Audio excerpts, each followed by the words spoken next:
Bashkia e Delvinës po vijon me një sër investimesh në zonat rurale me qëllim përmirësimin e jetesës së banorëve. Projektet e ndërmarra synojnë të rrisin standardin e shërbimeve dhe të lehtësojnë kushtet e përditshme për komunitetet e fshatrave. Duke qenë se është një bashki me karakter bujqësor sipas nënkryetares Brunilda Meleqi, investimet kryesore janë përqendruar në mbështetjen e sektorit bujqësor dhe zhvillimin e infrastrukturës që lidhet me këtë aktivitet. Ajo thekson se synimi është fuqizimi i ekonomisë lokale dhe krijimi i kushteve më të mira për fermerët.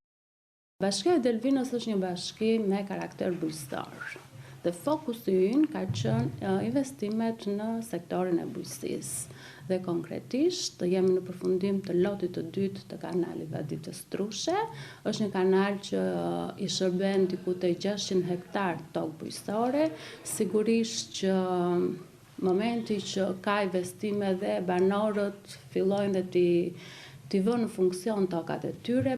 Ndërkohë bashkia ka ndërhyrë edhe në përmirësimin e infrastrukturës rrugore në disa fshatra të zonës, me qëllim lehtësimin e qarkullimit të banorëve.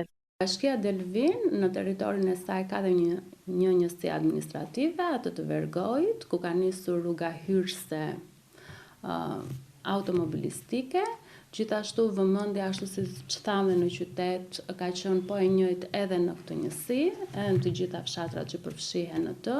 Pothuajse në mas të 90% kanë përfunduar të gjithë rrugët e brendshme në fshatrat Fushvëri, në fshatin Bajka dhe në fshatin Stjar. Vazhdojmë në vazhdim me fshatrat e tjerë, duke u kujdesur që të gjitha fshatrat të preken nga investimet që bashkia ka kryer dhe do të kryejë në vazhdim. Në të rësi, investimet që po realizohen në zonat rurale në bashkinë e Delvinës synojnë të sjellin një zhvillim më të balancuar dhe të qëndrueshëm për të gjithë territorin. Autoritetet vendore theksojnë se këto ndërhyrje do të vijojnë edhe në periudhën në vijim, me fokus për mirësimin e shërbimeve dhe rritjen e cilësisë së jetesës së banorëve.